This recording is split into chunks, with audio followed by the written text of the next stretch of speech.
হুগলি জেলার আরামবাগে অস্ত্র ও বোমা উদ্ধারের ঘটনায় জড়িত থাকার অভিযোগে গ্রেপ্তার হলেন এলাকার প্রভাবশালী তৃণমূল নেতা শেখ রাকেশ আলী। জানা গিয়েছে, গত 11ই মে আরামবাগ বাসস্ট্যান্ড সংলগ্ন এলাকা থেকে বিপুল পরিমাণ অস্ত্র ও বোমা উদ্ধার করে পুলিশ। ওই ঘটনা তদন্তে নেমে আরামবাগ থানার পুলিশ শেখ রাকেশ আলী সহ একাধিক ব্যক্তির বিরুদ্ধে মামলা দায়ের করে। পুলিশ সূত্রে খবর, ভোট পরবর্তী আইন শৃঙ্খলা রক্ষার দায়িত্বে থাকা এসটিএফের আইসি রাকেশ সিংয়ের নেতৃত্বে শনিবার রাতে কলকাতার বিধাননগর থানার অন্তর্গত বিমানবন্দর সংলগ্ন এলাকা থেকে শেখ রাকেশ আলীকে গ্রেপ্তার করা হয়। রবিবার ধৃতকে আরামবাগ মহকুমা আদালতে তোলা হয়। ঘটনাকে কেন্দ্র করে ইতিমধ্যেই রাজনৈতিক মহলে চাঞ্চল্য ছড়িয়েছে। অন্যদিকে বিজেপির পক্ষ থেকে পুলিশের এই ভূমিকাকে সাধুবাদ জানানো হয়েছে। কি কারণে গ্রেফতার করেছে, কি বলবেন? কেন গ্রেফতার করা হয়েছে? কি মনে হচ্ছে তৃণমূল করেন বলে কি গ্রেফতার, কি মনে হচ্ছে?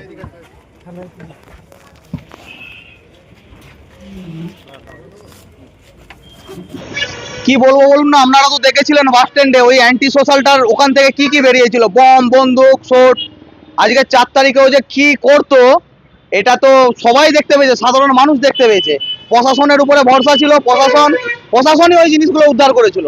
আর আজকে দেখুন, খবর পেলাম যে কলকাতা থেকে ওই অ্যান্টি সোশ্যাল তৃণমূলের যে যুবরাজ ছিল আরামবাগের বুকে, সেই অ্যান্টি সোশ্যাল রাকেশ আলীকে কলকাতার থেকে অ্যারেস্ট করেছে পুলিশ। প্রশাসনের উপরে ভরসা ছিল, আজও আছে, কালও থাকবে। আমরা একটাই দাবি করবো, ওই অ্যান্টি সোশ্যাল চোর ডাকাত ও যেন যথাযথ শাস্তি পায়। কারণ এরা যদি যথাযথ শাস্তি না পায়, এরা বেরিয়েছে একই রকমের অন্যায় এরা চালিয়ে যাবে। এরা হলো ডাকাত, চোর, আর চোর মানেই তৃণমূলের সম্পদ। এরা হলো অ্যান্টি সোশ্যাল তৃণমূলের যুবরাজ। আজকে আরামবাগকে ওরা মিনি পাকিস্তান বানাতে চেয়েছিল, যেটা ওদের দলের মেয়র জনাব ফিরাদ হাকিম বলেছিল, ইয়া বেবি এক মিনি পাকিস্তানে। ও এখানটাকে মিনি একটা পাকিস্তান বানাতে চেয়েছিল। সেই জায়গা থেকে প্রশাসনের তৎপরতায় যেই জিনিসগুলো বার করেছে, লোককে গাছ ছিঁড়ে গেছে সবার। 4 তারিখেরা কি করবে ভেবেছিল? এই সব অ্যান্টি সোশ্যাল যেন কোনোভাবে বেরোতে না পারে, সেই দাবি রাখি। যথাযথ আইনের উপরে ভরসা রেখে আইনের কাছে একটাই অনুরোধ, এরা যেন যথাযথ শাস্তি পায়। আমার নাম সঞ্জীব হেলা, আরামবাগ টাউন এসসি মোর্চার সভাপতি। আর যেটা শুনলাম যে আমাদের আরামবাগ থানায় যিনি আইসি ছিলেন রাকেশ বাবু, উনি তো আবার ফিরে এসছেন।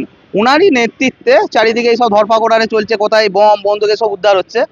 আর এই যে এত বড় অ্যান্টি সোশ্যাল যিনি ধরা পড়েছেন, সেটাও খবর পেলাম যে ওই রাকেশ সিং যিনি এসছেন, ওনারই নেতৃত্বে এত বড় অ্যান্টি সোশ্যালকে ধরেছেন। সেই জন্যে রাকেশ বাবুকেও অনেক সাধুবাদ জানায়। ওনার নেতৃত্বে আরও যত অ্যান্টি সোশ্যাল, তোলাবাজ, চোর, ছেঁচর আছে, যেন উনি দ্রুততার সাথে তাদেরকেও অ্যারেস্ট করেন। ওনার প্রতি এই আশ্বাসই ও বিশ্বাস আমাদের রয়েছে। নিউ নূর সোফা সেন্টার, এখানে সমস্ত রকম সোফা পাইকারি ও রিটেলে বিক্রয় করা হয়। সমস্ত সোফা নিজস্ব কারখানায় তৈরি করা হয়।